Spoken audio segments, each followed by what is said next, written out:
Chapter 7. A young man bent on a career. Alyosha helped Father Zosima to his bedroom and seated him on his bed. It was a little room furnished with the bare necessities. There was a narrow iron bedstead with a strip of felt for a mattress. In the corner, under the icons, was a reading desk with a cross and the Gospel lying on it. The elder sank exhausted on the bed. His eyes glittered and he breathed hard.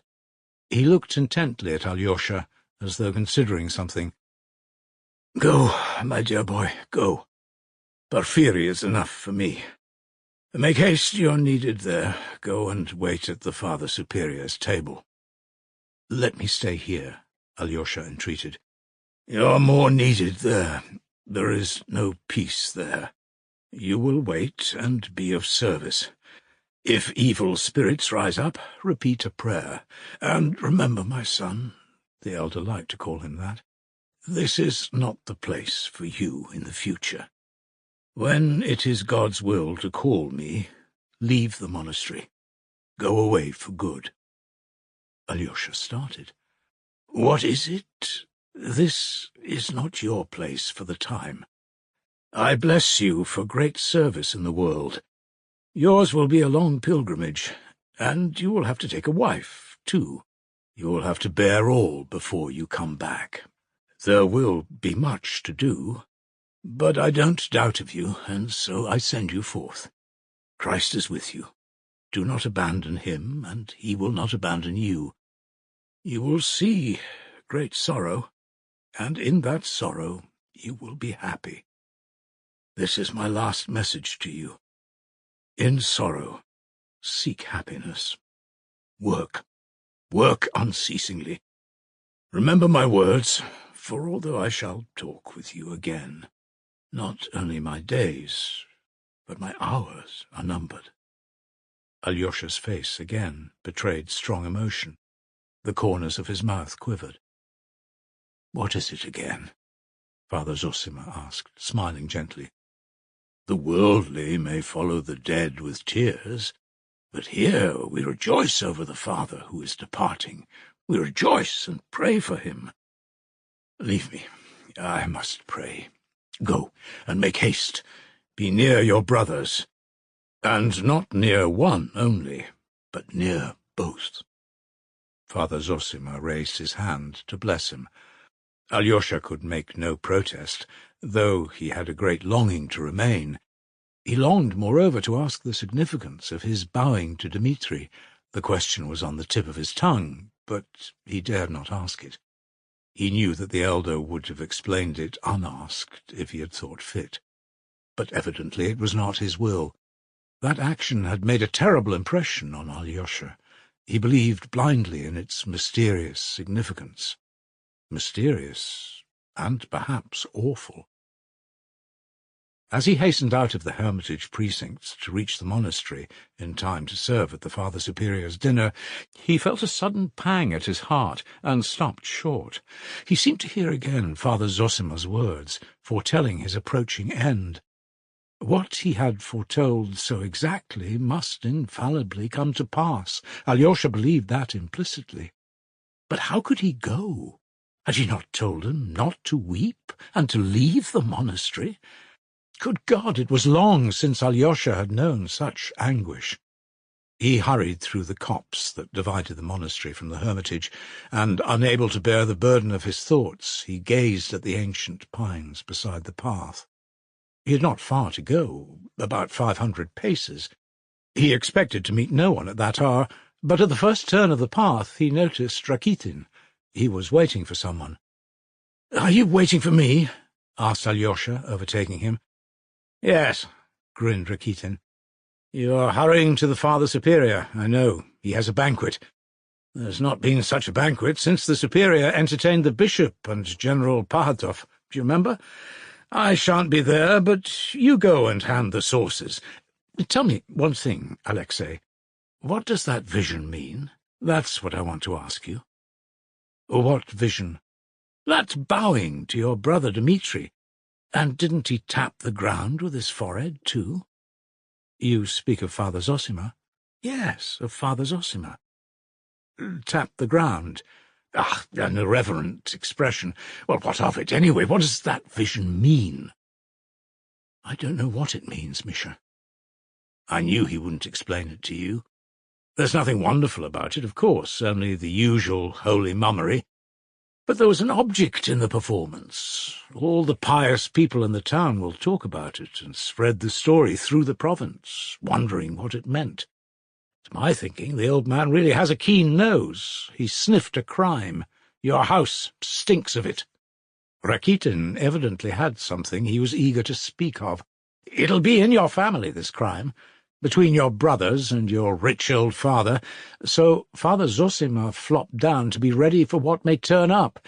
If something happens later on, it'll be, the holy man foresaw it, prophesied it, though it's a poor sort of prophecy, flopping like that. But it was symbolic, they'll say, an allegory, and the devil knows what all. It'll be remembered to his glory. He predicted the crime and marked the criminal. That's always the way with these crazy fanatics. They cross themselves at the tavern and throw stones at the temple. Like your elder, he takes a stick to a just man and falls at the feet of a murderer. What crime? What do you mean? Alyosha stopped dead. Rakitin stopped too. What murderer? As though you didn't know. I'll bet you've thought of it before. That's interesting, too, by the way.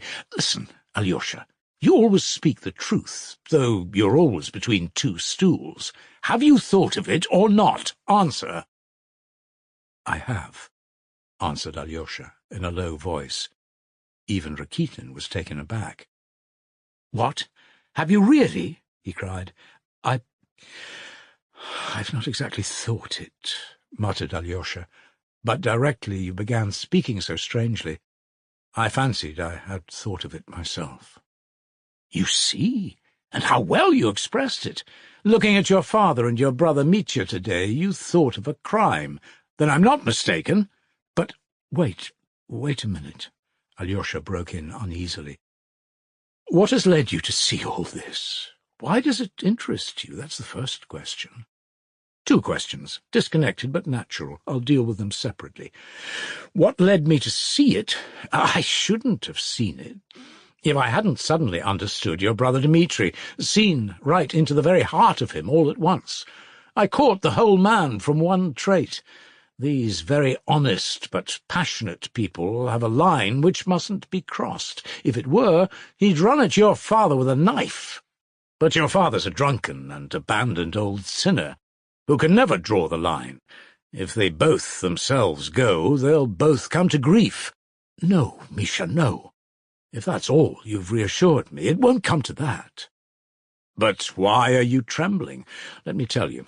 He may be honest, our Mitya. He is stupid, but honest. But he's a sensualist. That's the very definition and inner essence of him. It's your father has handed him on his low sensuality. Do you know, I simply wonder at you, Alyosha, how you can have kept your purity. You're a Karamazov, too, you know. In your family, sensuality is carried to a disease. But now these three sensualists are watching one another, with their knives in their belts. The three of them are knocking their heads together, and you may be the fourth. You are mistaken about that woman. Dmitri despises her, said Alyosha with a sort of shudder. Grushenka? No, brother, he doesn't despise her. Since he has openly abandoned his betrothed for her, he doesn't despise her. There's something here, my dear boy, that you don't understand yet. A man will fall in love with some beauty, with a woman's body, or even with a part of a woman's body. A sensualist can understand that, and he'll abandon his own children for her, sell his father and mother, and his country, Russia, too. If he's honest, he'll steal. If he's humane, he'll murder. If he's faithful, he'll deceive. Pushkin, the poet of women's feet, sung of their feet in his verse. Others don't sing their praises, but they can't look at their feet without a thrill, and it's not only their feet. Contempt's no help here, brother, even if he did despise Grushenka. He does, but he can't tear himself away. I understand that, Alyosha jerked out suddenly. Really? Well, I dare say you do understand, since you blurt it out at the first word, said Rakitin malignantly. That escaped you unawares, and the confession's the more precious. So it's a familiar subject. You've thought about it already, about sensuality, I mean. Oh, you virgin soul! You're a quiet one, Alyosha. You're a saint, I know, but the devil only knows what you've thought about, and what you know already. You're pure, but you've been down into the depths. I've been watching you a long time. You're a Karamazov yourself. You're a thorough Karamazov. No doubt birth and selection have something to answer for. You're a sensualist from your father, a crazy saint from your mother. Why do you tremble? Is it true, then? Do you know, Grushenka has been begging me to bring you along. I'll pull off his cassock, she says. You can't think how she keeps begging me to bring you. I wondered why she took such an interest in you. Do you know, she's an extraordinary woman, too. Thank her, and say I'm not coming, said Alyosha, with a strained smile. Finish what you are saying, Misha. I'll tell you my idea after. There's nothing to finish. It's all clear. It's the same old tune, brother. If even you are a sensualist at heart, what of your brother Ivan? He's a Karamazov, too. What is at the root of all you Karamazovs is that you're all sensual, grasping, and crazy. Your brother Ivan writes theological articles in joke, for some idiotic, unknown motive of his own, though he's an atheist, and he admits it's a fraud himself. That's your brother Ivan. He's trying to get Mitya's betrothed for himself, and I fancy he'll succeed, too. And what's more, it's with Mitya's consent. For Mitya will surrender his betrothed to him to be rid of her and escape to Grushenka, and he's ready to do that, in spite of all his nobility and disinterestedness. Observe that. Those are the most fatal people. Who the devil can make you out? He recognizes his vileness and goes on with it. Let me tell you, too, the old man, your father, is standing in Mitya's way now. He has suddenly gone crazy over Grushenka. His mouth waters at the sight of her. It's simply on her account he made that scene in the cell just now, simply because Musov called her an abandoned creature. He's worse than a tomcat in love. At first she was only employed by him in connection with his taverns and in some other shady business, but now he has suddenly realized all she is and has gone wild about her. He keeps pestering her with his offers, not honourable ones, of course, and they'll come into collision, the precious father and son, on that path. But Grushenka favours neither of them. She's still playing with them and teasing them both, considering which she can get most out of. For though she could filch a lot of money from the papa, he wouldn't marry her, and maybe he'll turn stingy in the end and keep his purse shut. That's where Mitya's value comes in. He has no money, but he's ready to marry her. Yes, ready to marry her, to abandon his betrothed, a rare beauty, Katerina Ivanovna, who's rich and the daughter of a colonel, and to marry Grushenka, who has been the mistress of a dissolute old merchant, Samsonov, a coarse, uneducated provincial mayor. Some murderous conflict may well come to pass from all this, and that's what your brother Ivan is waiting for. It would suit him down to the ground. He'll carry off Katerina Ivanovna, for whom he is languishing, and pocket her dowry of 60,000. That's very alluring to start with, for a man of no consequence and a beggar. And take note, he won't be wronging Mitya, but doing him the greatest service. For I know as a fact that Mitya, only last week, when he was with some gypsy girls drunk in a tavern, cried out aloud that he was unworthy of his betrothed Katya, but that his brother Ivan, he was the man who deserved her. And Katerina Ivanovna will not in the end refuse such a fascinating man as Ivan. She's hesitating between the two of them already. And how has that Ivan won you all, so that you all worship him? He is laughing at you and enjoying himself at your expense. How do you know? How can you speak so confidently? Alyosha asked sharply, frowning. Why do you ask, and are frightened at my answer? It shows that you know I'm speaking the truth. You don't like Ivan. Ivan wouldn't be tempted by money. Really? And the beauty of Katerina Ivanovna? It's not only the money, though a fortune of 60,000 is an attraction. Ivan is above that. He wouldn't make up to anyone for thousands. It's not the money, it's not comfort Ivan is seeking. Perhaps it's suffering he is seeking. What wild dream now? Oh, you aristocrats! Ah, Misha, he has a stormy spirit. His mind is in bondage. He is haunted by a great unsolved doubt. He is one of those who don't want millions, but an answer to their questions. That's plagiarism, Alyosha. You're quoting your elders' phrases. Ah, Ivan has set you a problem, cried Rakitin with undisguised malice. His face changed, and his lips twitched. And the problem's a stupid one. It is no good guessing it. Rack your brains. You'll understand it. His article is absurd and ridiculous. And did you hear his stupid theory just now? If there's no immortality of the soul, then there's no virtue, and everything is lawful. And by the way, do you remember how your brother Mitya cried out, "I will remember"? An attractive theory for scoundrels. I'm being abusive, that's stupid. Not for scoundrels, but for pedantic posers, haunted by profound, unsolved doubts. He's showing off. And what it all comes to is, on the one hand we cannot but admit, and on the other it must be confessed. His whole theory is a fraud. Humanity will find in itself the power to live for virtue, even without believing in immortality. It will find it in love for freedom, for equality, for fraternity. Rakitin could hardly restrain himself in his heat, but suddenly, as though remembering something, he stopped short. "Well, that's enough," he said with a still more crooked smile. "Why are you laughing? Do you think I'm a vulgar fool?" "No, I never dreamt of thinking you a vulgar fool. You're clever, but never mind, I was silly to smile. I understand you're getting hot about it, Misha.